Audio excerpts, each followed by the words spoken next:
20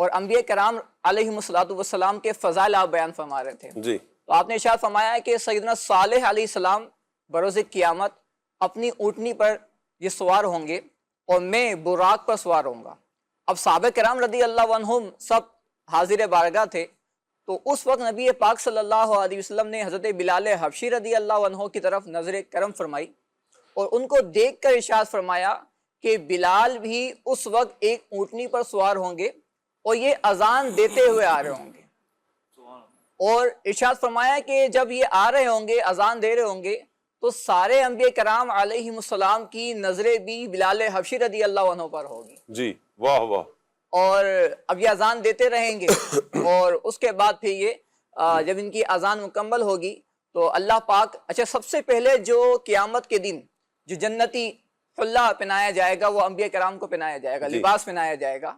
تو نبی پاک صلی اللہ علیہ وسلم نے ارشاد فرمایا کہ انبیاء کرام علیہم السلام اور شہداء کے بعد جس کو پہلے لباس پہنایا جائے گا جنت کا وہ بلال حبشی رضی اللہ تعالیٰ عنہ. واہ واہ کیا بات. حضور جان عالم صلی اللہ علیہ وسلم نے آپ کے فضائل بھی بیان فرمائے اور آپ کی جو عشق ہے اس کو بھی آپ نے بیان فرمایا اور بھی مزید آپ کی جو سیرت ہے اس پر انشاءاللہ گفتگو انشاءاللہ آگے چل کر ہم ساتھ ساتھ گفتگو بڑھاتے رہیں گے کہ حضرت بلال حبشی رضی اللہ تعالیٰ عنہ کا کچھ ہم نے تعارف لیا ہے. میں چاہوں گا مفتی صاحب حضرت بلال رضی اللہ تعالیٰ عنہ کا جو قبول اسلام ہے یہ جو واقعہ ہے قبول اسلام کا اس پر آپ کچھ روشنی ڈالیں. بسم اللہ الرحمن الرحیم. آپ رضی اللہ تعالیٰ عنہ جو ہے وہ قدیم الاسلام ہے کہ ان صحابہ میں آپ کا شمار ہوتا ہے جنہوں نے ابتداءً ہی جو ہے وہ اسلام قبول کر لیا تھا. کیا بات. اور آپ کی قبول اسلام سے متعلق جو واقعہ ملتا ہے کہ آپ رضی اللہ تعالیٰ عنہ جو ہے وہ اسلام قبول کرنے سے پہلے چونکہ آپ غلام تھے تو آپ کے ذمے اپنے آقا کی بکریاں چرانے کا جو ہے وہ اہتمام تھا اور کام ذمے میں تھا. تو بکریاں جو ہے وہ چرایا کرتے تھے. تو نبی کریم صلی اللہ تعالیٰ علیہ وسلم اور حضرت ابوبکر صدیق رضی اللہ تعالیٰ عنہ کسی غار میں جو ہے وہ آرام فرما تھے. تو حضرت بلال جو ہے وہ اپنی بکریاں لے کر جو ہے وہ اس طرف چلے اور پہنچے.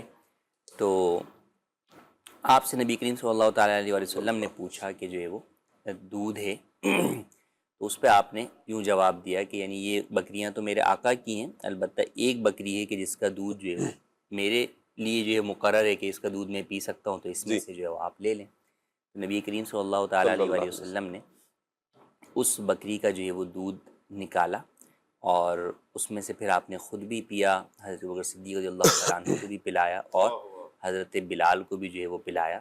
اور پھر حضرت بلال دیکھتے رہے کہ ہم تینوں کے پینے کے بعد بھی بکری کے تھن دودھ سے ویسے کے ویسے جو ہے وہ بھرے ہوئے. اور یوں پھر جو ہے وہ آپ اس کو لے کر جو ہے وہ واپس بلکہ وہیں پر ہی جب دودھ پلا لیا تو اس کے بعد نبی کریم صلی اللہ تعالیٰ علیہ وسلم نے آپ کو اسلام کی دعوت دی. تو وہ پہلے ہی جو ہے وہ ان حضرات کریمہ کو نبی کریم صلی اللہ تعالیٰ علیہ وسلم اور حضرت ابوبکر صدیق رضی اللہ تعالیٰ عنہ کو دیکھ کر اور آپ کے نورانی چہروں کو دیکھ کر آپ کی گفتگو کو سن کر جو ہے وہ حیرت زدہ تھے. اور جو ہے وہ پھر جب انہوں نے یہ معجزہ دیکھا نبی کریم صلی اللہ تعالیٰ علیہ وسلم کا کہ بکری کا دودھ پینے کے باوجود بھی جو ہے وہ دودھ جو ہے وہ تھن میں سے کم نہیں ہوا, تو یوں آپ نے نبی کریم صلی اللہ تعالیٰ علیہ وسلم کی اس دعوت پر لبیک کہا اور آپ نے اسلام جو ہے وہ قبول کر لیا. سبحان اللہ سبحان اللہ. تو یہ واقعہ تو ہے کہ آپ نے اسلام قبول کر لیا. یوں تو مختلف جو ہے وہ واقعات ہمیں صحابہ کرام علیہم رضوان کی زندگی میں ملتے ہیں کہ کئی صحابہ نے معجزات کو دیکھ کر اسلام جو ہے وہ قبول کیا, کئی نے صرف نبی کریم صلی اللہ تعالیٰ علیہ وسلم سے ملاقات کر کے آپ کے حسن اور آپ کی شخصیت اور سیرت کو دیکھ کر جو ہے وہ اسلام قبول کر لیا. لیکن یہاں پر جو ایک بڑا خوبصورت جو ایک اہم ترین سبق آپ جو ہے وہ کہیں وہ ہے آپ کے قبول اسلام کے بعد آپ کا اسلام پر تسلط اور پختگی کہ مشکلات آنے کے باوجود آپ نے اسلام کو نہیں چھوڑا, حالانکہ تھے غلام جی, مگر اس کے باوجود آپ پر کتنے ظلم و ستم ہوئے لیکن آپ جو ہے وہ ہمیشہ جو ہے وہ اللہ احد جو ہے وہ پکارتے رہے. اسلام کو جو ہے وہ آپ پکارتے رہے, نبی کریم صلی اللہ تعالیٰ علیہ وسلم کو پکارتے رہے, رب العالمین کو پکارتے رہے. تو مختلف مشقتیں برداشت کرنے کے باوجود بھی آپ نے اسلام سے ذرہ برابر بھی روگردانی نہ کی. وہ چیز ہے جو ہمارے لیے آج کے دور میں سبق ہے کہ ہم پر معاذ اللہ ایسا کوئی ظلم و ستم تو نہیں ہوتا، جی مگر بسا اوقات اسلام کی تعلیمات پر عمل کرنے کی وجہ سے ہم بعض لوگوں کی طرف سے طعن و تشنیع کا نشانہ بن جاتے ہیں، جی یا دنیاوی معاملات کے اندر بسا اوقات ہمیں یوں لگتا ہے کہ یار ہم یہ دین کے حکم پر عمل کریں گے تو ہم جی کیسے سکیں گے، جی ہم اس پر عمل کریں گے تو ہم جو ہے وہ کما کیسے سکیں گے، ہم اس پر عمل کریں گے تو ہم اپنی شادی کیسے کر سکیں گے، ہم اس پر عمل کریں گے تو ہم معاشرے کے اندر معزز کیسے رہ سکیں گے، ہم اس پر عمل کریں گے تو ہم جو ہے وہ اپنے بچوں کی شادیاں کیسے کر سکیں گے۔ یہ ساری چیزیں جب ہمارے سامنے آتی ہیں تو ہم بسا اوقات شیطان کے وسوسوں میں آ کر، اس کے بہکاوے میں آ کر دین اسلام کی تعلیمات کو چھوڑ بیٹھتے ہیں۔ جی اور آپ ایسے سنیں گے کئی دفعہ یہ ہوتا ہے کہ یار اس کے ساتھ تو نہیں چل سکتا یہ، تو در حقیقت یہ ہمارے کمزور ایمان کی علامت ہے۔ اللہ ورنہ آپ دیکھیں کہ حضرت ابوبکر صدیق رضی اللہ تعالیٰ عنہ، حضرت عمر فاروق اعظم، خلفائے راشدین کی جو سیرت آپ دیکھیں کہ نبی کریم صلی اللہ تعالیٰ علیہ وسلم کے بعد اسلامی حکومت کو سب سے زیادہ جو مال و دولت کی فراوانی ہوئی وہ حضرت عمر فاروق اعظم رضی اللہ عنہ کے زمانے میں ہوئی، جی مگر اس کے باوجود آپ نے سادگی کو جو ہے وہ ختم نہیں فرمایا۔ اللہ اکبر اللہ اور جب لوگوں نے آپ کی توجہ دلائی کہ اب آپ اتنے بڑے جو ہے وہ فرما روا ہو گئے ہیں اور اتنی جناب آپ کی جو ہے وہ فتوحات ہو گئی ہیں، تو اب آپ جو ہے وہ تھوڑا سا قیصر و کسریٰ کی طرح اپنا دسترخوان لگائیں اور اس طرح اٹھیں بیٹھیں، تو آپ نے کیا فرمایا؟ اللہ اکبر بڑے پیارے الفاظ ہیں، فرمایا کہ جو ہے وہ اللہ اسلام نے ہمیں عزت دی۔ اللہ اکبر اللہ اکبر یہ جو ایک بنیادی چیز ہے نا، آج ہم سب سوچیں جی کہ ہمارا معاشرہ، یا آپ اپنے دور کے اندر بھی دیکھ سکتے ہیں کہ ہم ذرا دیکھیں کہ ہمارے ارد گرد ہی جو غیر قومیں جو ہے وہ آباد ہیں، جو مسلمان نہیں ہیں، جی ان کا کیا معاملات ہیں اور ہمارے کیا معاملات ہیں، جی اور ہم ذرا اپنے آپ کو اس جگہ روک کر سوچیں کہ یار اگر ہم اس جگہ ہوتے تو آج جو اسلام کی وجہ سے ہمیں عزت ملی ہوئی ہے، کیا یہ ملتی؟ ہرگز نہ ملتی۔ تو اسلام نے ہمیں وہ عزت دی ہے، اور ہم پھر اسی اسلام کو جو ہے وہ اس کی تعلیمات کو جو ہے وہ ترک کرنے کی طرف چلے جاتے ہیں، جی ان چیزوں کو اپنانے میں، تعلیمات اسلام کو اپنانے میں ہم عار محسوس کرنے جو ہے وہ لگ جاتے ہیں۔ تو ایسا ہرگز نہیں ہونا چاہیے۔ حضرت بلال حبشی رضی اللہ تعالیٰ عنہ کی سیرت کا یہ پہلو ہم سب کے لیے جو ہے وہ تا قیامت جو ہے وہ سب مسلمانوں کے لیے ہے کہ آپ نے جب اسلام قبول کیا تو اس کے بعد مشکل سے مشکل وقت بھی آیا، آپ نے اسلام کے دامن کو نہیں چھوڑا۔ کیا بات ہے مصعب، یہ اللہ کرے نا یہ جذبہ ہمیں مل جائے کہ کوئی بھی مشکل وقت آئے، کوئی بھی پریشانی آئے، ہم استقامت کے ساتھ ڈٹے رہیں۔ کتنا عرصہ رہے گی مشکل، بے شک کتنا عرصہ رہے گی پریشانی؟ خود قرآن پاک میں اعلان ہے نا، ان مع العسر یسرا فان مع العسر یسرا، 2 مرتبہ کہا کہ مشکل کے بعد آسانی ہے، اور بے شک مشکل کے بعد آسانی ہے، یعنی مشکل آئی اس کے بعد آسانی نے پھر آنا ہے۔ اگر مشکل آ چکی ہے، پریشانی آئی ہے، کوئی دکھ آیا ہے، کوئی درد ہے، کوئی تکلیف ہے، اس درد تکلیف نے بھی چلے جانا ہے۔ اچھا، یہاں پر ہم کیوں حضرت بلال حبشی رضی اللہ تعالیٰ عنہ کا ذکر کر رہے ہیں خصوصیت کے ساتھ؟ چونکہ آپ کا عرس مبارک بھی، اور یہاں یہ ٹاپک لے کر بات کرنے کا مقصد بھی یہ ہے کہ جب ہم اپنے اسلاف کی زندگیوں کو پڑھتے ہیں پھر ہمیں اپنی مشکلات کو دیکھنا ہے نا۔ اگر ایک تو ان کی سیرت کو ہم پڑھیں، ہم ان کی مشکلات کو دیکھیں کہ ہمارے جو اسلاف ہیں، ہمارے بڑے ہیں، ہمارے بزرگ ہیں، ان پر کیا کیا کیا کیا تکلیف آئی ہیں، اور انہوں نے ان ساری تکلیف کو لبیک کہا ہے، صبر کیا ہے، اور پھر اللہ پاک کی بارگاہ سے اجر بھی پایا ہے۔ تو جب اللہ پاک کے وعدے ہمارے لیے بھی ہیں کہ اللہ صبر کرنے والوں کے ساتھ ہے، اللہ صبر کرنے والوں کے ساتھ ہے، کہیں فرمایا کہ صبر کرنے والوں کے لیے خوشخبری سنا دینے کا فرمایا گیا، تو صبر کریں گے مشکلات پر، پریشانیوں پر، دکھوں پر، دردوں پر، تو اللہ کی بارگاہ سے اجر بھی تو اتنا ہی ملے گا نا۔ اچھا، پھر جب ہم عدنان بھائی اپنے اسلاف کی زندگی کو پڑھتے ہیں، اور بالخصوص ایسے اسلاف کی جن پر ظلم ہوئے، ستم ہوئے، ایک تو ہمیں بڑی ڈھارس ملتی ہے کہ جب وہ اتنی مشکلات کے بعد بہترین انداز میں دین اسلام پر عمل کرتے رہے، دین اسلام کے پیغام کو عام کرتے رہے۔ ہمارے لیے بھی سبق ہے کہ ہم بھی مشکلات جھیل کر، اطمینان بھی ایک ہوتا ہے کہ اگر کوئی مشکل آئی ہے تو صبر بھی کر لیں۔ میں یہاں پر چاہوں گا کہ حضرت بلال رضی اللہ تعالیٰ عنہ پر جو ظلم و ستم ہوا وہ بھی ایک پوری ایک داستان ہے نا۔ حضرت بلال رضی اللہ تعالیٰ نے غلامیت کا دور گزارا ہے، اور پھر کس طرح کے ظلم و ستم ہوئے، اور پھر وہ جو آزادی ملی، غلامیت سے آزادی ملی، حضور جان عالم صلی اللہ علیہ وسلم کے قدموں میں آنا، اور پھر یہ مقام اور مرتبہ ملنا، میں چاہوں گا اس کو بھی ذکر کریں، اس کے تناظر میں جو ابھی ہماری گفتگو چل رہی ہے کہ پھر ہمیں تھوڑا دل کو اطمینان میں رکھنا چاہیے۔ بسم اللہ الرحمن الرحیم۔ یقیناً صحابہ کرام علیہم رضوان میں سے ایک تعداد ان حضرات قدسیہ کی ہے کہ جنہوں نے اسلام قبول کرنے کے بعد کفار اور مشرکین کی جانب سے بڑی مزاحمت کا سامنا کیا اور انتہائی ظلم، زیادتی اور اپنی طرف سے وہ انتہا کر دیا کرتے تھے جو کفار و مشرکین تھے، کفار مکہ۔ اور یہ حضرات اللہ تبارک تعالیٰ کے فضل سے اور نبی پاک علیہ الصلوۃ والسلام کی ڈھارس سے سرکار صلی اللہ تعالیٰ علیہ وسلم کا قریب سے گزر ہوتا، سرکار فرماتے صبر کرو، اللہ تبارک و تعالیٰ تمہارے ساتھ ہے، اللہ کرم فرمانے والا ہے، فضل کرنے والا ہے۔ حضرت عمار بن یاسر، آپ کی والدہ، آپ کا پورا خاندان، نبی کریم علیہ الصلوۃ والسلام کا انہیں تسلیاں دینا، حضرت بلال رضی اللہ تعالیٰ عنہ کے قریب سے گزرنا اور اللہ کے پیارے محبوب علیہ الصلوۃ والسلام نے انہیں تسلی دینا اور صبر کا، ثابت قدمی کا کہنا۔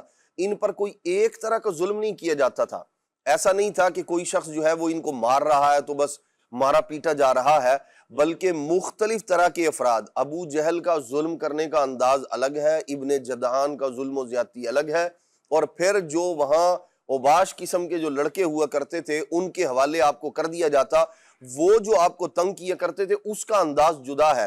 آپ کی سیرت میں مختلف طرح کی یہ جو چیزیں ذکر کی گئی ہیں، میں انشاءاللہ ان کو عرض کرتا ہوں۔ دھوپ کی سخت گرمی میں لوہے کی زرہ پہنا دی جاتی تھی۔ ہم لوگ کپڑے کا لباس پہن کر گرمی کے اندر، سخت گرمی میں ہماری حالت و کیفیت کیا ہوتی ہے؟ حضرت بلال رضی اللہ تعالیٰ عنہ کو سخت گرمی میں لوہے کا لباس پہنا دیا جاتا، زرہ پہنا دی جاتی۔ اب ایک اس کی گرمی اور ایک باہر جو دھوپ ہے اس کی گرمی اور زمین کی گرمی۔ گردن میں رسی ڈال کے لڑکوں کو تھما دی جاتی اور وہ آپ رضی اللہ تعالیٰ عنہ کو مکے کی گلیوں میں گھسیٹتے تھے، معاذ اللہ۔ جسم پر کوڑے برسائے جاتے تھے، چہرے پر تھپڑ مارے جاتے تھے، نسل اور غلامی کے تانے سنائے جاتے تھے، ماں باپ کو گالیاں دی جاتی تھی، آپ کے سامنے تیش دلایا جاتا تھا۔ سخت دھوپ میں ننگے بدن لٹا کر اوپر بھاری چکی یا پتھر رکھ دیا جایا کرتا تھا، اسی طرح آپ کو لٹا کر اوپر پتھروں کا ڈھیر لگا دیا جایا کرتا تھا، بھوکا پیاسا رکھا جاتا تھا۔ علمان والحفیظ، آگ جلا کر انہیں اوپر لٹا دیا جاتا تھا۔ سخت گرمی میں گائے، بیل یا اونٹ کی کھال میں لپیٹ کے دھوپ میں ڈال دیا جایا کرتا تھا، رسیوں میں باندھ دیا جاتا تھا، ہاتھ اور پاؤں میں کیلیں گاڑ دی جایا کرتی تھی، اور اسی طرح مار مار کر، ظلم زیادتی کر کے دین حق کو ترک کرنے کا کہا جایا کرتا تھا، قتل کی دھمکیاں دی جایا کرتی تھی۔ اتنا کچھ کرنے کے باوجود بھی حضرت سیدنا بلال رضی اللہ تعالیٰ عنہ ہمیشہ اللہ کی وحدانیت کی گواہی دیا کرتے تھے اور اپنے اسلام پر، ایمان پر ثابت قدم رہا کرتے تھے۔ اور نبی کریم صلی اللہ تعالیٰ علیہ وآلہ وسلم کا بھی جب کبھی گزر ہوتا تھا تو اللہ کے پیارے محبوب علیہ السلام بھی انہیں تسلی دیا کرتے تھے۔ یہ وہ صحابہ کرام علیہم رضوان ہیں، یہ تو ایک صحابی رسول کا ہم ذکر کر رہے ہیں، اس طرح کے ظلم و زیادتی برداشت کرنے والے بہت سارے صحابہ کرام علیہم رضوان ہیں، جن کی سیرت، جن کا انداز زندگی ہمیں یہ پیغام دے رہا ہے کہ باوجود اتنے ظلم و زیادتی کے وہ لوگ اسلام پر کاربند تھے، ایمان پر ثابت قدم تھے۔ ہمیں بھی چاہیے دنیا میں آنے والی مشکلات اور اسلام کے لیے اس طرح دکھایا ستایا جائے فی زمانہ، ایسا جو ہے وہ ہمارے ساتھ معاملہ نہیں۔ ہم تو یوں کہہ لیں کہ اگر اپنے اعتبار سے دیکھتے ہیں تو ناز و نعم کے پالے اور ہر طرح کی نعمتوں سے مالا مال، اس جو گرمی اور وہاں کا جو معاملہ تھا اس کے مقابلے میں اب تو اگر کوئی شخص کسی کو نیکی کی دعوت دینے کے لیے جاتا ہے، اسلام کی دعوت دینے کے لیے جاتا ہے، تو لوگ ہار پہناتے ہیں، استقبال کرتے ہیں اور دیگر اس طرح کے معاملات۔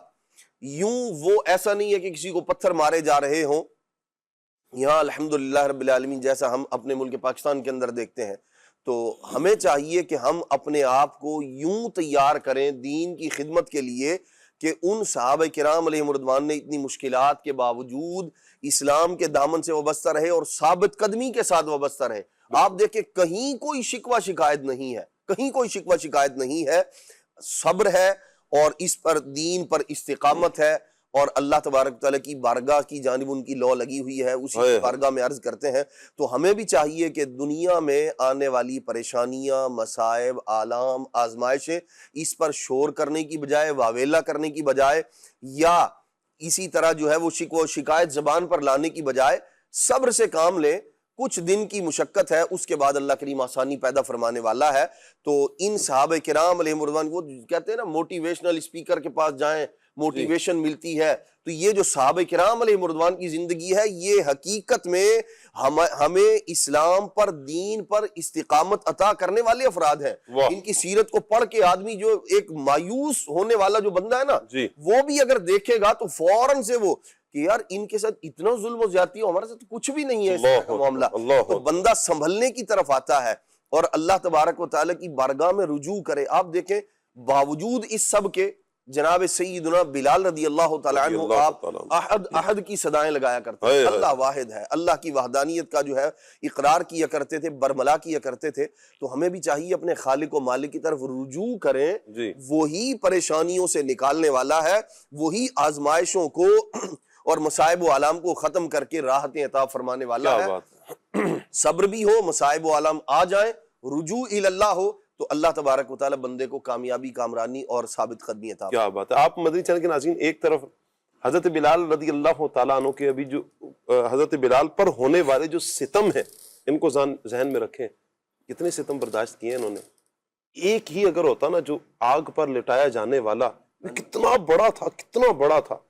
ایک ہلکی سی چنگاری اپنے بدن پہ لگتی ہے نا تو تل ملا اٹھتے ہیں، ہم بے قرار ہو جاتے ہیں، پریشان ہو جاتے ہیں۔ یہ آج کل جو گرمی کا موسم ہے، اس میں ذرا باہر جائیں تو کہتے ہیں نا 14 طبق روشن ہو جانا، یہ 14 طبق روشن ہو جاتے ہیں ہمارے وہاں۔ تو عرب کا صحرا ہے، تپتی ریت ہے وہاں پر، ریت جب تپ رہی ہے سورج کی گرمی سے، اور پھر وہاں پر آپ کو لٹایا بھی جا رہا ہے، آپ کو زرہ بھی پہنائی جا رہی ہے، لوہے کی زرہ بھی پہنائی جا رہی ہے، اور پھر جو اباش لڑکے ہیں جو آپ کے ساتھ مکے کی گلیوں میں آپ کو گھسیٹ رہے ہیں، کبھی کس طرح کا ستم، کبھی کس طرح کا ستم، اور پھر آپ کا عشق رسول تو دیکھیں، آپ کا سوز تو دیکھیں، آپ کا کمال تو دیکھیں کہ پھر اس ساری کیفیت میں بھی حضور کو نہیں چھوڑ رہے ہیں۔ یہاں پر اس کو ذہن میں رکھ کر، اور پھر اگر ہم یہ شعر پڑھیں، جاہو جلال دو نہ ہی مالو ملال دو، جاہو جلال دو نہیں مالو منال دو، جاہو جلال دو نہیں مالو منال دو، سوزے بلال بس میری جھولی میں ڈال دو، سوزے بلال بس میری جھولی میں ڈال دو، اور دنیا کے سارے غم میرے دل سے نکال دو،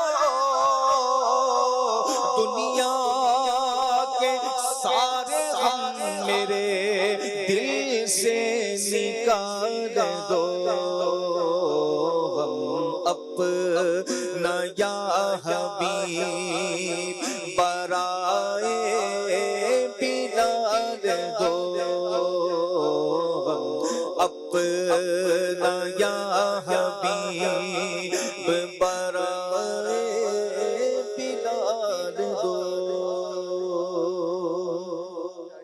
شاہ صاحب یہاں پر ایک بات ہے کہ اتنی تکالیف آ رہی ہیں، جی پھر بھی صبر ہے، پھر بھی شکر ہے، پھر بھی اسلام کا دامن تھامے ہوئے ہیں۔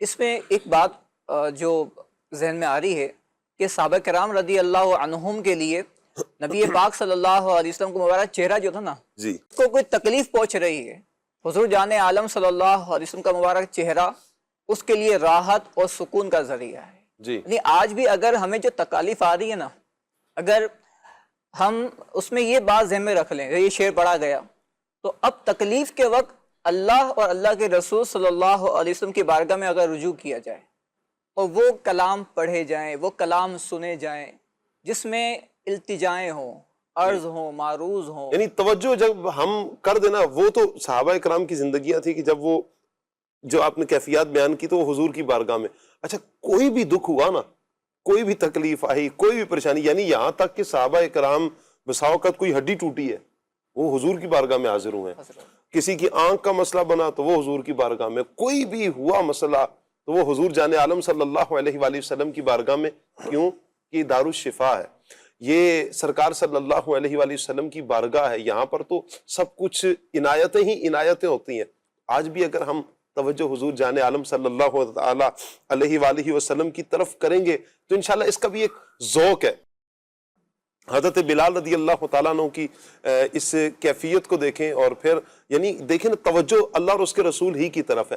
ہر معاملے میں توجہ اللہ پاک کی رحمت کی طرف ہو، اللہ کے رسول صلی اللہ علیہ وآلہ وسلم کی کرم نوازیوں کی طرف دیکھیں، اور پیارے آقا صلی اللہ علیہ وسلم نے جو اس امت سے محبت کی ہے، ہم غور کریں کہ ہم سے کتنی محبت کی ہمارے آقا صلی اللہ علیہ وسلم نے، اور کر رہے ہیں، اور کل قیامت کے دن اس محبت کا جو اظہار ہوگا کمال درجے کا ہوگا۔ پیارے آقا صلی اللہ علیہ وآلہ وسلم کے لیے تو انبیاء کے لیے ممبر بچھائے جائیں گے نا، حضور فرماتے ہیں میرے لیے بھی بچھایا جائے گا، لیکن میں نہیں بیٹھوں گا۔ کس کے لیے؟ اس امت کے لیے۔ نبی کریم صلی اللہ علیہ وآلہ وسلم سجدہ کریں گے، طویل سجدہ کریں گے، کس کے لیے؟ اس امت کی بخشش کے لیے۔ حضور کی آنکھوں میں آنسو ہوں گے، کس کے لیے؟ اس امت کے لیے۔ کون ہوگا جو پل صراط پر کھڑے ہو کے رب سلم کی صداؤں کے ساتھ اپنے امتیوں کو پار کروا رہا ہوگا؟ کون ہوگا کہ میزان پہ کھڑے ہو کر اپنے امتیوں کے نامہ اعمال تلوا رہا ہوگا؟ ہمارے آقا ہیں۔ کون ہوگا جو کہ اپنے غلاموں کو آب کوثر کے چھلکتے جام پلا رہا ہوگا؟ یعنی یہ کیفیت ہوگی میرے آقا صلی اللہ تعالی علیہ وآلہ وسلم کی۔ کہیں تو وہ کہ وَلَا سَوْفَ يُعْطِيكَ رَبُّكَ فَتَرْضَىٰ، ان قریب آپ کا رب اتنا دے گا کہ آپ راضی ہو جائیں گے۔ محبوب کریم صلی اللہ علیہ وسلم کیا فرماتے ہیں؟ حضور فرماتے ہیں کہ میں تب تک راضی نہیں ہوں گا کہ جب تک میرا ایک امتی بھی باہر رہ جائے، جب راضی ہوں گا کہ جب سارے امتی میرے بخشے جائیں۔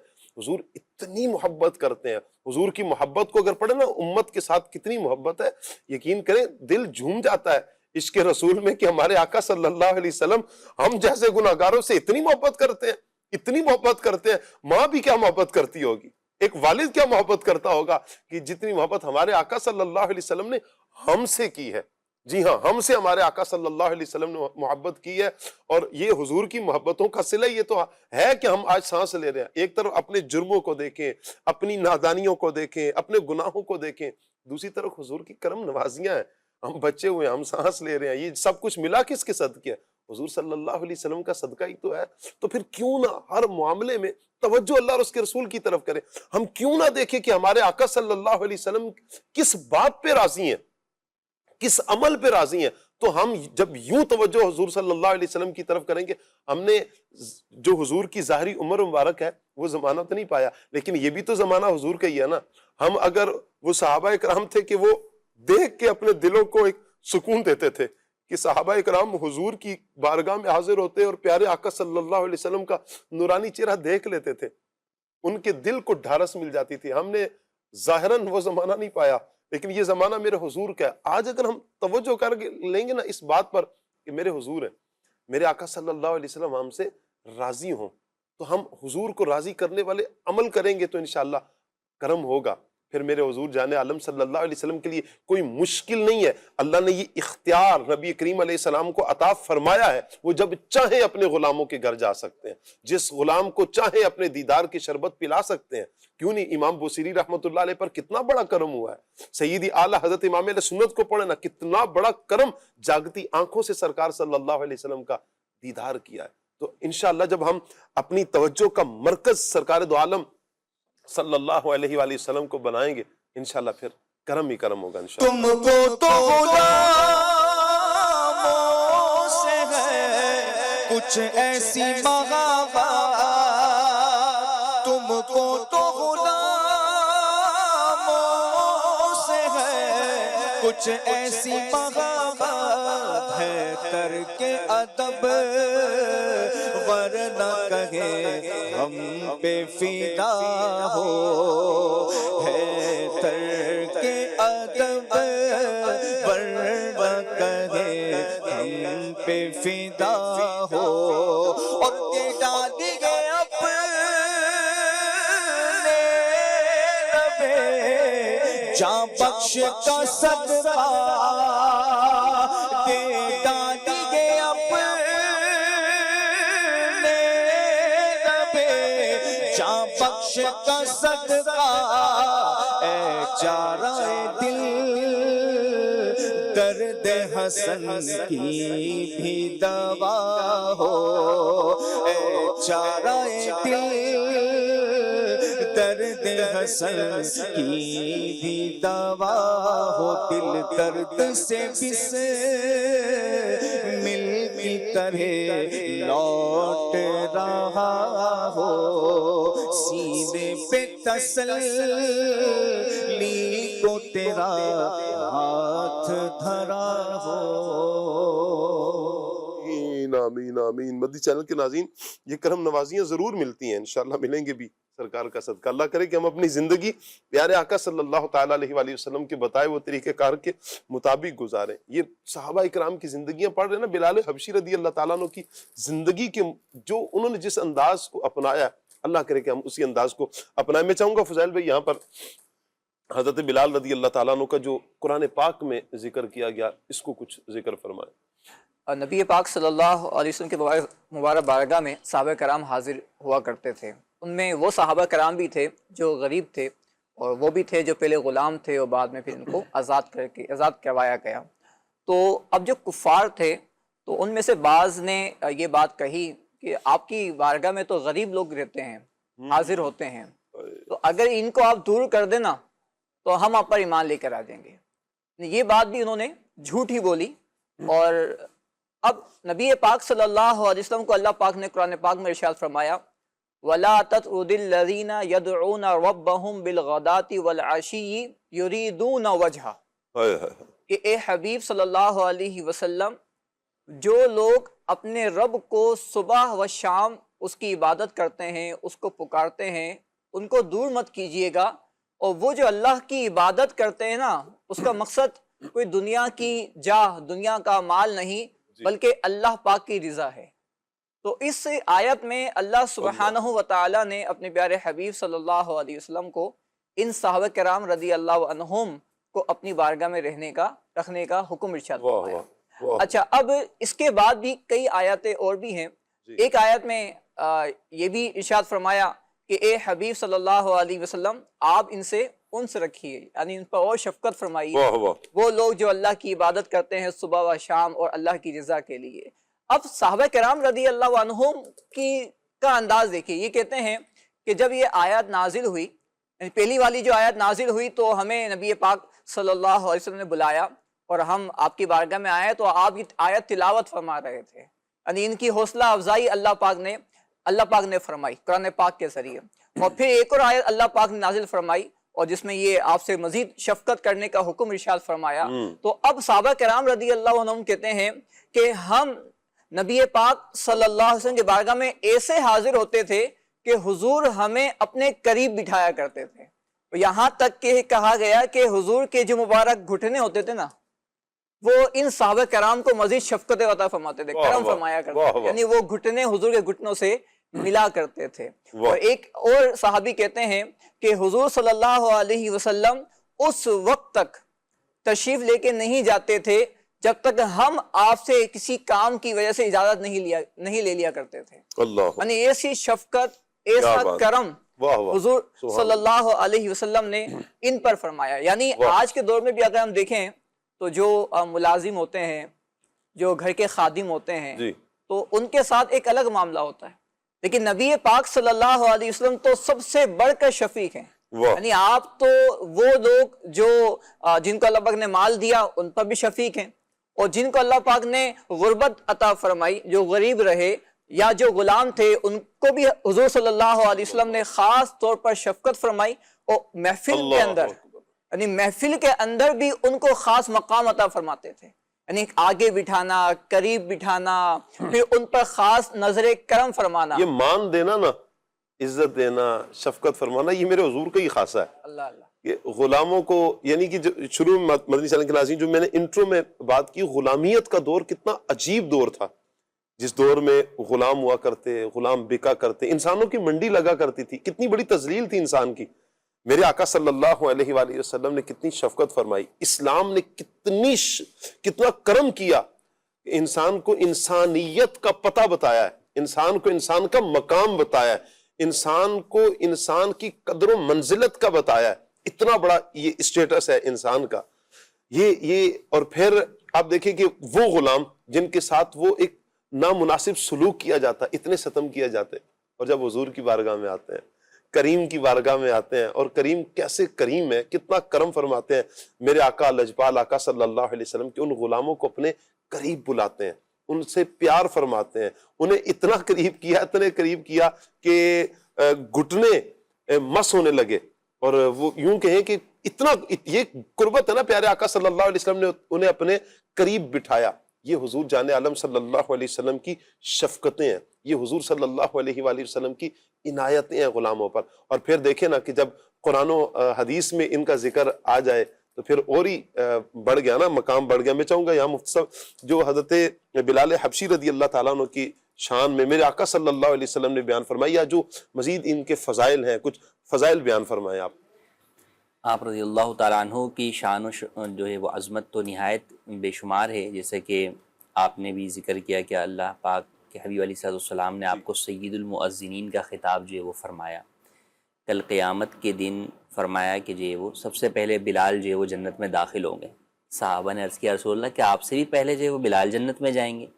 فرمایا ہاں، میں اونٹنی پر سوار ہوں گا اور میری اونٹنی کی مہار جو ہے وہ بلال پکڑے ہوئے ہوں گے۔ اللہ مہار جو پکڑ کے چلنے والا ہوتا ہے، چونکہ وہ اونٹنی سے پہلے جو ہے وہ کسی بھی جگہ جو ہے وہ داخل ہوتا ہے، جی، تو اس طور پر آپ رضی اللہ تعالیٰ عنہ جو ہے وہ جنت میں گویا کہ نبی کریم صلی اللہ تعالیٰ علیہ وآلہ وسلم کی جو ہے وہ اونٹنی کی مہار پکڑ کر جو ہے وہ جنت میں اللہ داخل ہوں گے۔ تو یوں آپ کی جو ہے وہ عظیم الشان جو ہے وہ آپ کی شان ہے، رفعت ہے۔ اور آپ رضی اللہ تعالیٰ عنہ چونکہ ایک آپ کا یہ جو دور تھا کہ آپ نے اسلام قبول کیا اور اس وقت جو مشقت ہوئی، اس کے بعد بھی چونکہ آپ اصحاب صفہ میں سے جو ہے وہ تھے، واہ، اور ہر وقت نبی کریم صلی اللہ تعالیٰ علیہ وآلہ وسلم کے ساتھ جو ہے وہ حاضر رہا کرتے تھے، حتیٰ کہ نبی کریم صلی اللہ تعالیٰ علیہ وآلہ وسلم کہیں تشریف لے جایا کرتے تھے تو آپ بھی ساتھ جایا کرتے تھے، جی، اور حضور اگر کسی کے گھر میں چلے آتے تھے تو آپ باہر بیٹھ کر انتظار فرماتے تھے، چاہے کتنا ہی جو ہے وہ ٹائم گزر جاتا اور آپ انتظار کرتے، پھر حضور آتے تو آپ ان کے ساتھ ساتھ جو ہے وہ چلتے ہوئے جو ہے وہ آ جاتے۔ واہ واہ، تو یوں آپ کا حضور کے ساتھ عشق تھا، اور وہ عشق کے بدلے میں اللہ نے جو آپ کو مقام و مرتبہ عطا فرمایا کہ رہتی دنیا تک جو ہے وہ عشاق کے لیے آپ خود جو ہے وہ ایک ایسی مثال بن گئے جی، کہ آپ کے ذکر کیے بغیر سمجھے کہ عاشق کا عشق مصطفیٰ پورا نہیں ہوتا۔ اللہ اکبر، اللہ اکبر۔ حضرت بلال رضی اللہ تعالیٰ عنہ کے حوالے سے ایک بڑی پیاری ایک روایت ہے کہ ایک مرتبہ نبی کریم صلی اللہ علیہ وآلہ وسلم حضرت بلال کے گھر میں تشریف لائے، یعنی کتنا بڑا اعزاز ہے کہ غلام کے گھر میں آقا تشریف لا رہے ہیں، سبحان اللہ۔ ایک ایسی عزت افزائی ہے کہ آقا صلی اللہ علیہ وآلہ وسلم جو نبی کریم علیہ السلام تشریف لائے، اور وہ آقا خود چل کر حضرت بلال رضی اللہ تعالیٰ عنہ کے گھر میں تشریف لا رہے ہیں کہ جن کی بارگاہ میں فرشتے حاضریاں دیتے ہیں، فرشتوں کے سردار جو ہیں جبریل امین جن کی بارگاہ میں حاضری دیتے ہیں، آج وہ آقا کریم صلی اللہ علیہ وسلم حضرت بلال کے گھر میں تشریف لائے۔ پوچھا بلال گھر پر ہے؟ آپ کی زوجہ نے عرض کیا وہ تو گھر پر نہیں ہے۔ پھر زوجہ محترمہ نے عرض کیا یا رسول اللہ صلی اللہ علیہ وسلم، بلال جب گھر ہوتے ہیں تو ان کی زبان پر صرف ایک ہی رٹ ہوتی ہے، قال رسول اللہ صلی اللہ علیہ وسلم، قال رسول اللہ صلی اللہ علیہ وسلم۔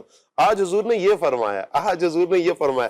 کمال کا عشق نہیں ہے یہ کہ آج حضور نے کہا یا رسول اللہ، ان کی ایک ہی بس بات ہوتی ہے، گھر میں آتے ہیں آج حضور نے یہ کہا ہے، آج حضور نے یہ فرمایا، سبحان اللہ سبحان اللہ۔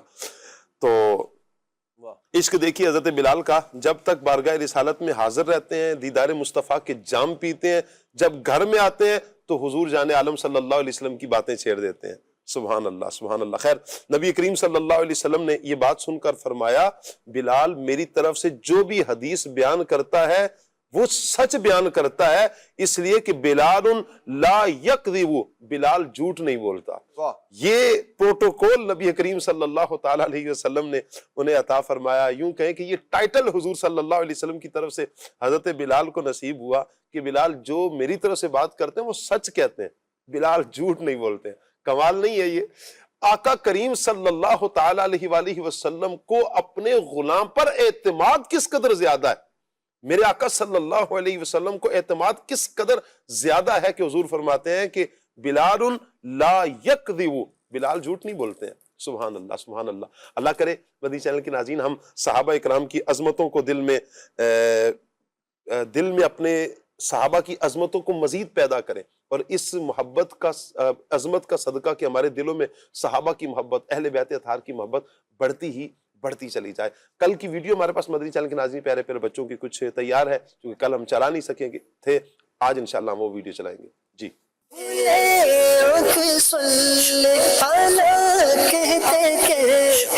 میرا نام محمد آرین اتاری ہے، میں سیالکوٹ پنجاب سے بات کر رہا ہوں. ہمارے پیارے نبی حضور اکرم صلی اللہ علیہ وسلم کا روضہ مبارک مدینہ منورہ میں ہے. صلی اللہ علیہ وآلہ وسلم کا مزار مدینہ منورہ میں ہے. میرا نام ایمان فاطمہ ہے، میں ڈابر پنڈی سے بات کر رہی ہوں. ہمارے پیارے نبی کا روزہ مبارک مدینہ پاک میں ہے. میرا نام دعا فاطمہ ہے، میں نبی کے روزہ مبارک مدینہ شریف میں ہے. میرا نام احمد حسن ہے، ہمارے پیارے نبی صلی اللہ علیہ وسلم کا روزہ مبارک مدینہ منورہ میں ہے. آپ صلی اللہ علیہ وآلہ وصحبہ وسلم کا روزہ مبارک مدینہ منورہ میں ہے. ہمارے پیارے نبی کا روزہ مدینہ منورہ میں ہے. میرا نام بریرہ ہے، میں شہر گجرات سے بات کر رہی ہوں. آج کے سوال کا جواب ہے مدینہ شریف. ہمارے پیارے نبی صلی اللہ علیہ وسلم کا روزہ مبارک مدینہ منورہ میں ہے. ہمارے پیارے نبی کا روزہ مبارک مدینہ منورہ میں ہے. پیارے آقا کا روزہ مدینے میں ہے. ہمارے پیارے نبی حضرت محمد صلی اللہ علیہ وسلم کا روزہ مبارک مدینہ منورہ میں ہے. میرا نام زین العابدین ہے، پیارے نبی صلی اللہ تعالیٰ علیہ وآلہ وسلم کا روزہ مبارک مدینۃ المنورہ میں ہے. میرا نام شاکر ہے، میں چٹائی میں رہتا ہوں، مدینہ شریف. میرا نام احمد رضا تالی ہے، حضور صلی اللہ علیہ وسلم کا روزہ مبارک مدینہ منورہ میں ہے. ہمارے پیارے نبی کا روزہ مبارک مدینہ منورہ میں ہے. کنیز فاطمہ نبی کا روزہ مدینے میں ہے. حضور پاک کا روزہ مدینے میں ہے. میرا نام عبد الرحمان ہے، میں ملتان سے بات کر رہا ہوں. ہمارے پیارے نبی صلی اللہ علیہ وسلم کا روزہ مبارک مدینہ منورہ میں ہے. صلی اللہ علیہ وسلم کا روزہ مدینہ منورہ میں ہے. ہمارے پیارے نبی کا روزہ مبارک مدینہ منورہ میں ہے. ہمارے پیارے نبی صلی اللہ علیہ وسلم کا روزہ مدینے میں ہے. محمد مدثر خواجہ اعلیٰ سندھ سے ہمارے پیارے نبی کا روزہ مبارک مدینہ منورہ میں ہے. ہمارے پیارے نبی کا روزہ مدینہ پاک میں ہے. ماشاءاللہ ماشاءاللہ، کیا بات ہے پیارے پیارے بچوں کی. اللہ پاک سب بچوں کو سلامت رکھے، دونوں جانوں کی بلائیاں عطا فرمائے. آج کا سبق بھی انشاءاللہ ہم لیں گے، جو آپ بچوں کی ویڈیوز جو آپ نے بھیجی ہیں انشاءاللہ ہم کچھ دیر میں آج کا سبق بھی جو دیا ہے آج انشاءاللہ ہم بچوں کی ویڈیو لیں گے. اچھا مجھ صاحب، یہاں پر ایک سوال ہے. بعض اوقات لوگوں سے سننے میں آتا ہے، یعنی کہ عوام میں یہ رائج ہے کہ حضرت بلال رضی اللہ تعالیٰ عنہ کی زبان میں لکنت تھی، انہیں ایک مرتبہ فجر کی اذان دینے سے روک دیا گیا، تو پھر فجر ہوئی ہی نہیں، مطلب رات ہی رہی کہ حضرت بلال کو روک دیا گیا، جبکہ فجر کی اذان تھی. فجر کی اذان تھی، پھر رات نہیں ہوئی. اس کی کیا حقیقت ہے؟ دیکھیں، روایات وغیرہ کے اندر اس طرح کی باتیں لوگ جو ہے وہ بس اوقات فضائل میں کسی کے لیے بھی بیان کر دیتے ہیں یا زبان زد عوام ہو جاتی ہیں، لیکن حقیقت یہ ہے کہ روایت یا فضیلت کے اندر ہمیشہ وہی بات بیان کرنی چاہیے جو مستند طریقے سے ثابت ہو. ہمیں کسی بھی بزرگ کی فضیلت کو بیان کرنے کے لیے جھوٹی یا من گھڑت جو ہے وہ روایت کا سہارا ہرگز نہیں لینا چاہیے، اور اس سے ان کی کوئی شان بڑھتی نہیں ہے، کیونکہ جو ان کی عرفہ و اعلیٰ شانیں ہیں وہ ویسے ہی جو ہے وہ ثابت ہیں اور مستند چیزوں سے ثابت ہیں. تو یہ جو روایت اور یہ جو واقعہ بیان کیا جاتا ہے یہ من گھڑت واقعہ ہے اور موضوع روایت ہے، اس کا کوئی حقیقت سے تعلق نہیں ہے. ایسا کوئی بھی معاملہ نہیں ہوا، تو ایسا روایت میں کہیں بھی ایسا کوئی ذکر نہیں ملتا. اچھا صاحب، خصوصیت کے ساتھ ایک اور بات بھی کی جاتی ہے حضرت بلال رضی اللہ تعالیٰ عنہ کے رنگ کے حوالے سے، تو اس کو بھی لے کر بڑی عجیب عجیب باتیں کی جاتی ہیں. تو کیا رنگ کے حوالے سے؟ تو یہ کہ اہل عرب جو ہے نا، عرب جو ہے وہ چونکہ بہت زیادہ جو ہے وہ فیر کلر والے جو ہے وہ ہوا کرتے تھے جی، جبکہ اس کے مقابلے میں جو عجم ہیں تو اجمیوں کا کلر جو ہے وہ عرب کے مقابلے کے اندر تھوڑا سا دبتا ہوا جو ہے وہ ہوتا تھا جی. تو اسی اچھا پھر اس کے اندر جو یہ غلام جو ہوتے تھے یہ محنت و مشقت اتنے زیادہ جو ہے وہ بیچارے کیا کرتے تھے، اور جو ہے وہ پھر عرب کی گرمی آپ سمجھ جائیں گے، یعنی کہ ہمارے ہاں بھی آپ دیکھیں کہ جن علاقوں میں گرمی ہوتی ہے تو ویسے آدمی صاف ستھرا آدمی بھی جلس سا جاتا ہے نا جی۔ تو یوں یہ ساری چیزیں جو ہے وہ تھیں۔ تو حضرت بلال حبشی رضی اللہ تعالیٰ عنہ، حبشی جو ہے وہ اس کا تعلق لوگ جو ہے وہ حبشی کو کالے رنگ کے ساتھ یا اس سے جوڑ دیتے ہیں، ایسا نہیں ہے۔ حبشی تو چونکہ حبشہ کے رہنے والے تھے، اچھا وہ حبشہ کے رہنے والے بھی آپ نہیں تھے، آپ کے آباء و اجداد تھے۔ آپ کی پیدائش تو مکے میں ہی جو ہے وہ ہوئی، آپ کی پیدائش مکے میں ہوئی، آپ کا خاندان چونکہ جو ہے وہ پیچھے سے ہی جو ہے وہ غلامی کی زندگی گزارتا ہوا آ رہا تھا، تو جو غلام ہوتا ہے آگے اس کی اولاد بھی جو ہوتی ہے وہ بھی غلامی جو ہے ہوتی ہے، جب تک کہ آزادی جو ہے وہ نہ ہو جائے کسی بھی نسل کے اندر۔ تو لہٰذا تو اس اعتبار سے تو آپ کا خاندان یا آپ کا پچھلے آباء و اجداد وہ حبشہ سے تھے، آپ خود مکے میں جو ہے وہ ہوئے، تو یوں حبشہ سے تعلق رکھنے کی وجہ سے آپ جو ہے وہ حبشی جو ہے وہ کہلائے۔ لیکن اس سے لوگوں نے سمجھ لیا کہ جناب حبشی ہمارے ہاں جو ہے وہ کالے کلر کو یا بہت زیادہ سیاہ کلر کو، یا جیسے آپ یوں سمجھیں کہ ہمارے ہاں جو ہے وہ ہم اپنے دور کی بات کریں تو افریقنس کو جو ہے وہ لوگ اس طرح جو ہے وہ کہتے ہیں، تو ضروری نہیں ہر افریقنس جو ہے وہ ایسے ہی ہوں، تو مختلف جگہوں کے اعتبار سے رنگت ہوتی ہے، کہیں کم کہیں زیادہ۔ تو ایسا نہیں ہے کہ آپ کا رنگ بہت زیادہ جو ہے وہ سیاہ تھا، ہاں آپ کا رنگ جو ہے وہ گندمی تھا، اور گہرا گندمی جو ہے وہ رنگ جو ہے وہ تھا۔ تو یہ آپ پاک و ہند کے بھی کئی علاقے کے رہنے والے جو ہیں تو ان کا رنگ اہل عرب کے مقابلے میں، یا اگر ہم اپنے یہاں جیسے بات کریں تو جیسے پٹھان ہیں تو ان کا رنگ الگ جو ہے وہ کھلتا ہوا جو ہے وہ ہوتا ہے، جبکہ اس کے مقابلے میں جو باقی اقوام ہیں ان کے رنگ جو ہے وہ الگ ہوتے ہیں، تو وہ تھوڑا سا جو ہے وہ دبتا ہوا جو ہے وہ کلر ہوتا ہے فیئر کلر کے مقابلے میں۔ تو اس اعتبار سے اس طرح کا جو ہے وہ کلر تھا، تو اس کو مکمل طور پہ اس سے تعبیر کرنا، یا بسا اوقات لوگ مذاق کے اندر جو ہے وہ کسی اس طرح کے رنگت والے کو جو ہے وہ اس طرح کا طعنہ و طنز کرنا، تو یہ ہرگز مناسب جو ہے وہ نہیں ہے، بلکہ سامنے والے کو آپ کے اس طریقے کے طنز سے تکلیف پہنچتی ہے تو آپ کے لیے ایسا تکلیف دینا بھی گناہ ہے۔ اچھا مصعب، کیا جب اس طرح کی بات کی جا رہی ہوتی ہے تو یہ شان گھٹانے والے الفاظ تو نہیں ہیں؟ یہ دیکھیے اب اس میں تو ڈیپینڈ کرتا ہے کہ وہ کس طور پہ بیان کیے جا رہے ہیں، کیونکہ کئی لوگ تو دیکھیں اس چیز کو بھی وہ فضائل میں ہی بیان کر رہے ہوتے ہیں، ٹھیک ہے، تو اس اعتبار سے بات وہی ہے کہ فضیلت میں بھی وہی چیز بیان کرنی چاہیے جو حقیقت سے تعلق رکھتی ہے، لیکن ہاں اگر کوئی خدا نہ خواستہ جو ہے وہ اس کو آپ کے اس اعتبار سے بیان کرے گا تو بالکل غلط ہے۔ اور بات یہ کہ اسلام کے اندر رنگت کا کوئی تعلق ہی نہیں ہے نا، جب جو حضور کا خطبہ حجۃ الوداع ہے وہ دیکھیں کتنا خوبصورت جو ہے وہ کہ اس میں فرمایا کہ جو ہے وہ عربی کو اجمی پر یا اجمی کو عربی پر کوئی فضیلت جو ہے وہ نہیں ہے۔ تو اسلام میں تو دار و مدار رنگت قبیلے پر یا کسی چیز پر ہے ہی نہیں، اسلام میں فضیلت کا مدار وہ تقوی ہے، اور نبی کریم صلی اللہ تعالیٰ علیہ وسلم کے مبارک زمانے کے اندر اگر آپ فضیلت کی بات کریں تو جس کو حضور کا جتنا قرب تھا اس کی اتنی جو ہے وہ اس کا جو ہے وہ مقام اور مرتبہ تھا، تو سب سے زیادہ قرب حضرت ابوبکر صدیق کو تھا، تو آپ سب سے جو ہے وہ افضل ترین جو ہے وہ قرار پائے، اور اسی طرح درجہ بدرجہ دیگر صحابہ کرام علیہم رضوان۔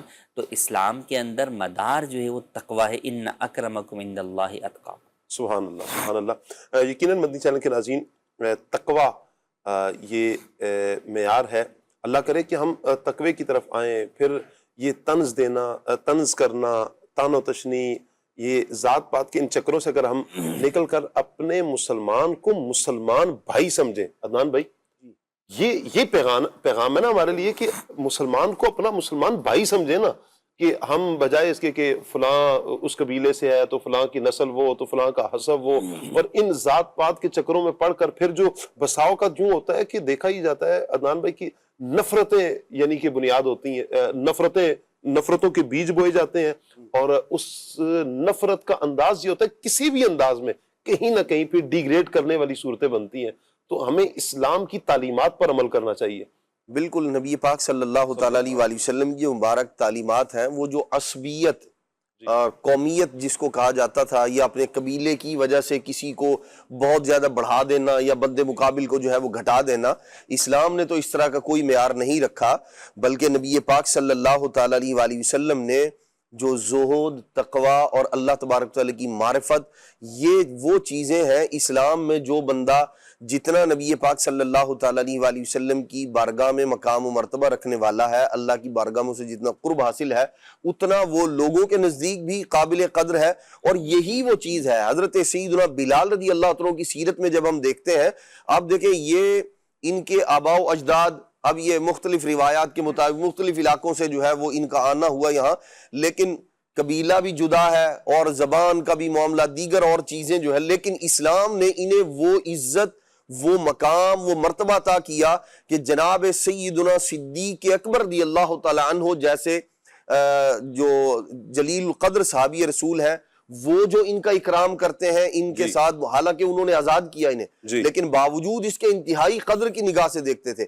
جناب سیدنا فاروق اعظم رضی اللہ تعالیٰ عنہ انہیں سیدنا کہا کرتے تھے، ہمارے سردار ہیں.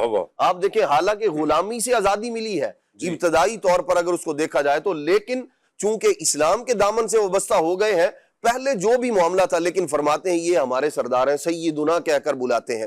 اسی طرح حضرت سیدنا بلال رضی اللہ تعالیٰ کی سیرت میں ہی جب ہم دیکھتے ہیں، آپ دیکھیں نبی پاک علیہ السلام نے وہ مقام، وہ مرتبہ ان کو عطا فرمایا ایمان اسلام کی بدولت کہ وہ قریش کے بڑے بڑے سردار نیچے کھڑے ہوئے ہیں، ایمان والے بھی، اور جو غیر مسلم تھے، جو کفار مکہ تھے، وہ بھی وہاں موجود تھے.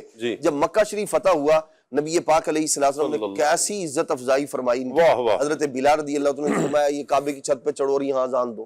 تو اس وقت وہ جو لوگ دیکھ رہے تھے، وہ جو عصبیت والا معاملہ تھا نا، انہوں نے کہا کہ یہ غلام ادھر کعبے کی چھت پہ کھڑا ہو کر اذان دے رہا ہے، ہم تو مر گئے.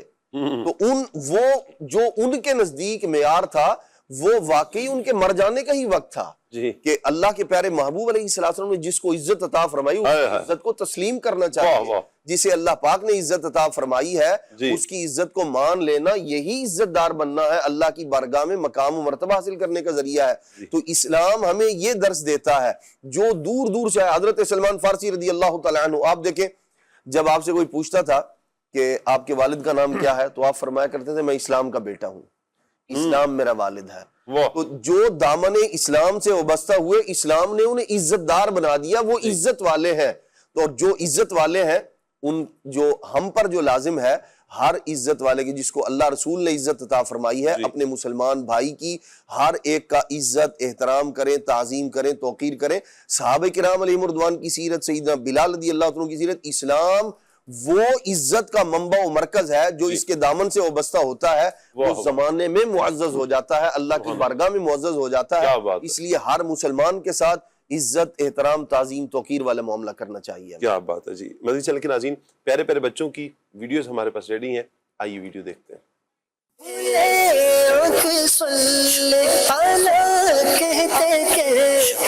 ہمارے پیارے نبی صلی اللہ علیہ وسلم کی ظاہر عمر مبارک 63 سال تھی. میں عبد العلیم بیان خان پیش کر رہا ہوں. میں آج آپ کے سوال کا جواب دوں گا. ہمارے پیارے نبی صلی اللہ علیہ وسلم کی ظاہر عمر مبارک 63 سال تھی.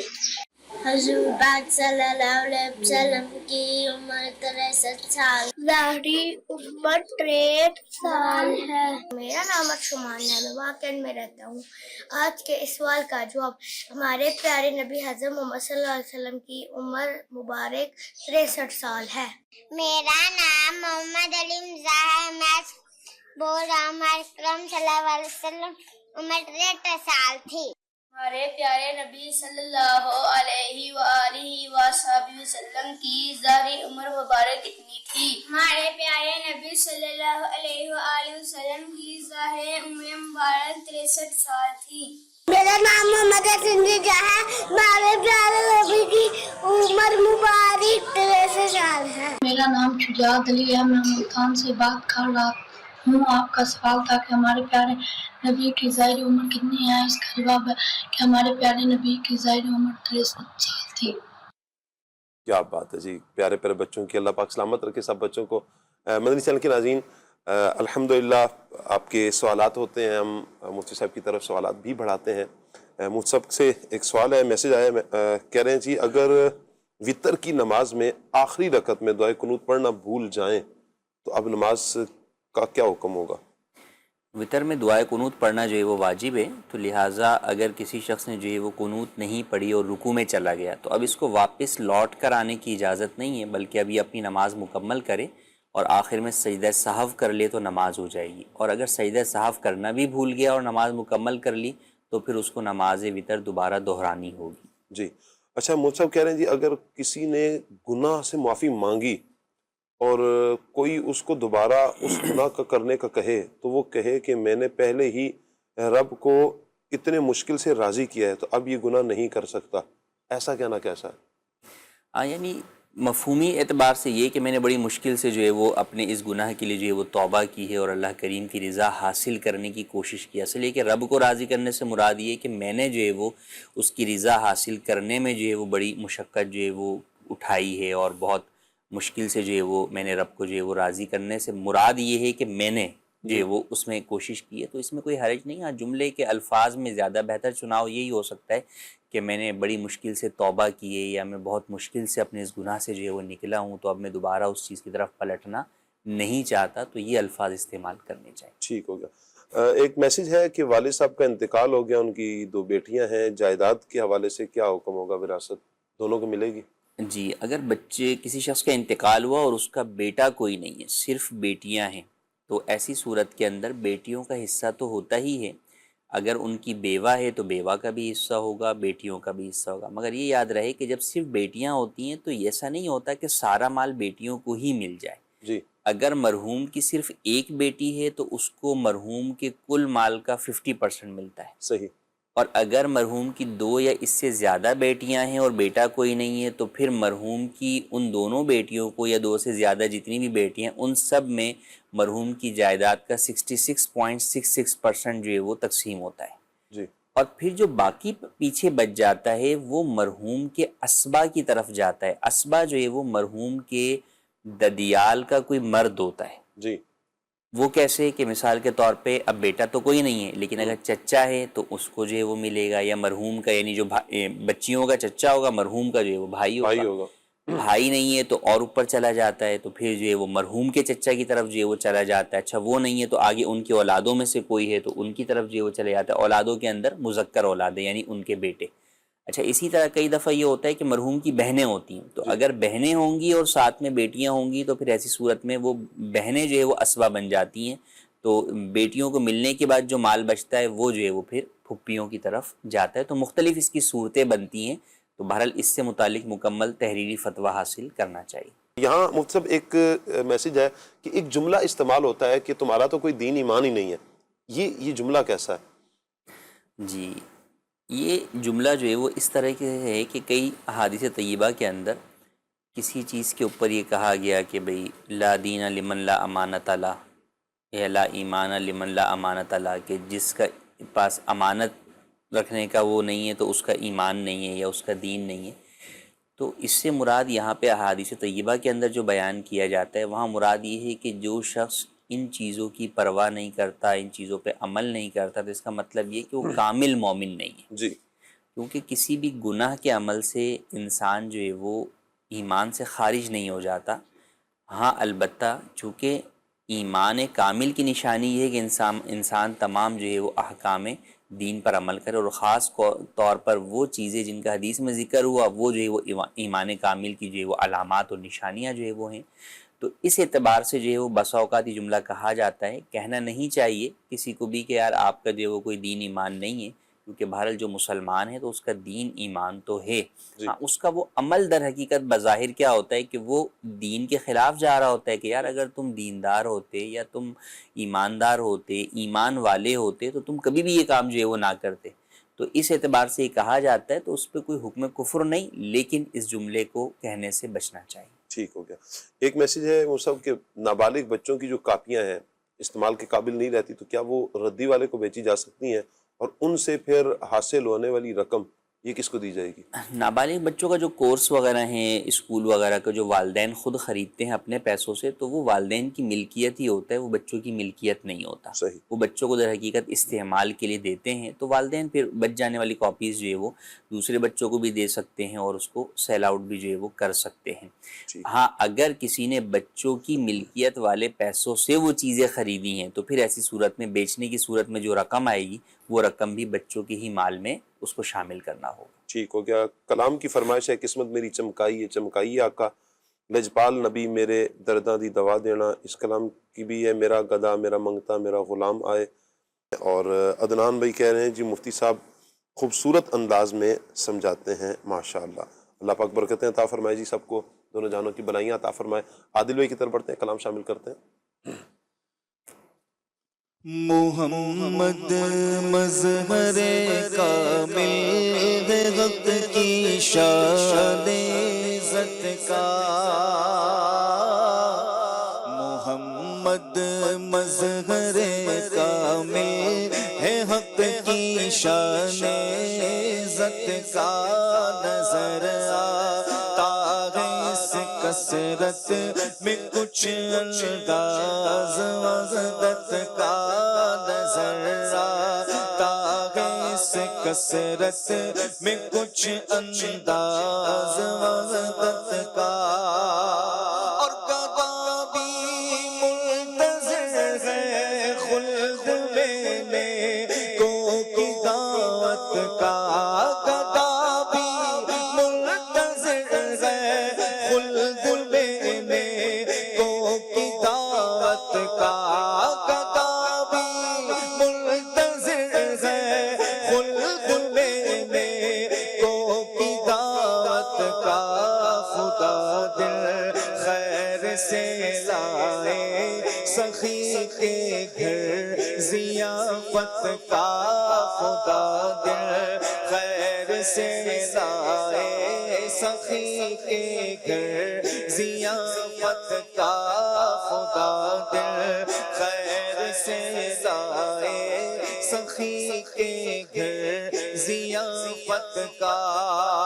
اور جنہیں مرکد میں حشر امتی کہہ کر پکارو گے، جنہیں مرکد میں حشر امتی کہہ کر پکارو گے.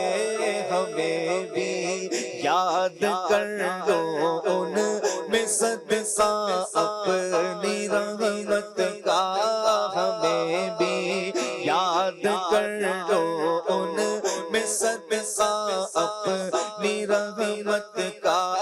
محمد مظہر کامل ہے حق کی شان عزت کا. کرے نبی پر یہ عمر بیتے ہو ہم پہ لطف دوام ایسا، درے نبی پر یہ عمر بیتے ہو ہم پہ لطف دوام ایسا. مدینے والے کہے مقامی، مدینے والے کہے مقامی ہو ان کے در پر قیام ایسا. مدینے والے کہے مقامی ہو ان کے در پر قیام ایسا. بلال تجھے پر نثار جاؤ کہ خود نبی نے تجھے خریدا، بلال تجھے پر نثار جاؤ کہ خود نبی نے تجھے خریدا. نصیب ہو تو نصیب ایسا، نصیب ہو تو نصیب ایسا، نصیب ہو تو نصیب ایسا،